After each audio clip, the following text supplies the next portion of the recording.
amazing character. How much the Order 66 and the loss of his friend will impact him psychologically? How much he will be damaged at the beginning of the story? Yeah, I think he's a pretty broken man at the beginning of the story.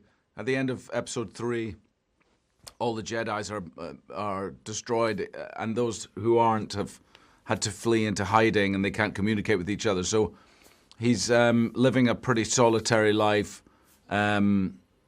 He carries the guilt of having lost Anakin to the dark side. I think he feels very responsible for that. Feels like he failed Anakin and lost a brother. So he's quite a broken character at the beginning. The one thing that he has, the one sort of reminder of the past that he has, is that he feels a responsibility to overlook Luke Skywalker, and so from a distance he is it's like the only thing that he has, left of his old life, I suppose. But he always is a character that always represents hope in a certain way. So in your opinion, how much like watching the audience, watching the show will actually find hope? Because I think that probably we will see a transition, from the warrior that is like in episode 3 through the Jedi master, the Zen master that we all know from the original trilogy. Yeah, we'll see. You'll have to wait and see. I try. I know that you can spoiler a lot about that, but how was, one of the best relationship in through whole the franchise is the one between Obi and Anakin, Darth Vader. So without spoiler, but what can we expect from, the meeting of these two characters together here?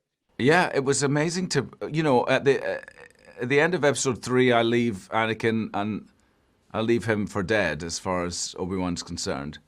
And of course, I never have met Vader, Darth Vader, so because he doesn't exist yet. So,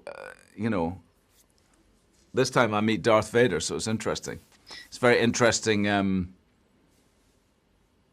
the story, and as actors, it was just fantastic for me to be back with Hayden, and we became very close when we made our original episode 2 and episode 3 in the. Mm-hmm. In 2000 and 2003, and we were in Australia, and we had all the fight training to do, and we spent a lot of time on set together, and I really love Hayden, so it was really nice to, we never fell out or anything, but I suppose he has a farm in Canada, and we didn't see each other very much over the years, so it was so nice to come back to work with him and to hang out with him again. It's nice. And he's like full of resentment. He's trying to kill, all the Jedi just to kill a part of himself in a certain way. How much will impact him psychologically in this sense, and how much was fascinating for you to, explore this shade of his personality? Yeah, well, I think that's exactly it. This sort of pursuit of hunting Jedi, it is him, trying to, not only reconcile his past, but sort of make sense of his own self-identity. And there's, still a lot of internal struggle going on, and he's very much trying to sort of bury Anakin as deep down inside as possible. And a part of that is having to find Obi-Wan Kenobi and sort of get the high ground, if you will. And as an actress, the fact that in all the franchise in Star Wars, there always be like this, dark side and light side. The fact that you have to face with the feeling that you have and the things that you think are good to do or bad. So how, in this sense, was like nice to portray there? For me as an actor, it's always most fun to play the layers.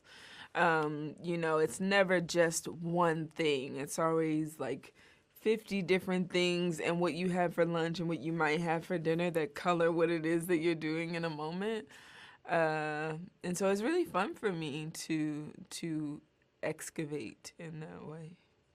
In a certain way, how much is important to you, like to this story is set between the two trilogies, and so knowing the story, but at the same time keep a fresh eye on the characters, a new way we will see them. How much was important to you to bring this aspect, and how much was challenging at the same time? The legacy aspect is the most challenging of the whole story, obviously, because there's such a responsibility to the canon. And also, we have characters that the story before and after for them. So we're largely telling the second act. So with all the legacy stuff, for me personally, I felt it was actually quite important to have some new elements and to have some new characters so that it would be a mixture of the two.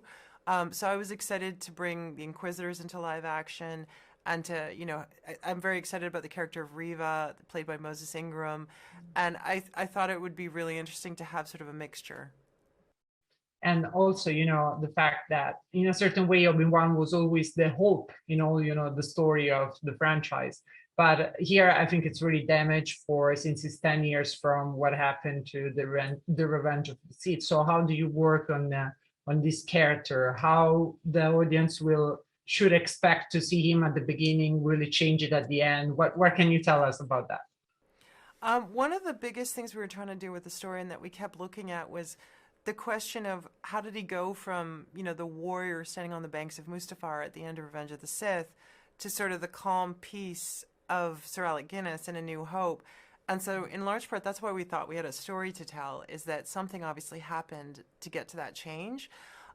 So for us, when we start the story, he's in a fairly dark place. He's carrying a lot of the weight of Revenge of the Sith, but I think ultimately Obi-Wan is a very warm and hopeful character that embodies the light, I think more so than anyone. And so in the biggest picture, sort of the journey is from that dark place is taking him back towards that hope. And you also have one of the best, probably, characters of all history of cinema, which is Darth Vader, and it's a brand new version. It's the stronger version that we will see of him, probably, because he's in his rise. Am I right?